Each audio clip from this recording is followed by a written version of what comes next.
এক কাপ চায়ের মূল্য বাজারে মাত্র 5 টাকা। গতকালকে ফেসবুক এবং ইউটিউবে একটা পোস্ট দেখলাম যে একজন চা শ্রমিকের প্রতিদিনের হাজিরি মাত্র 178 টাকা। যেখানে একটা চা বাগানে কোটি কোটি টাকা ইনভেস্ট করে কোম্পানিগুলো ব্যবসা করছে, সেখানে 178 টাকা কিভাবে একজন শ্রমিকের মজুরি হয় এই জিনিসটাই বুঝি না। 178 টাকা দিয়ে তার পরিবারটাই কিভাবে চলে?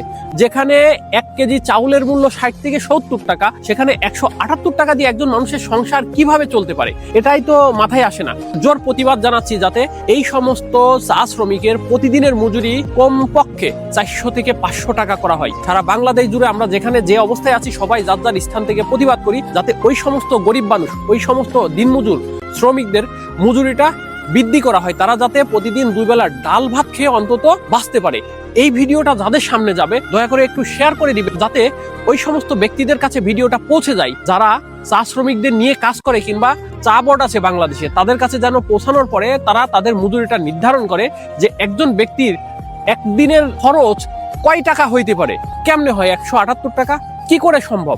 একজন মানুষের জীবন কিভাবে চলে এটা আমি বুঝি না।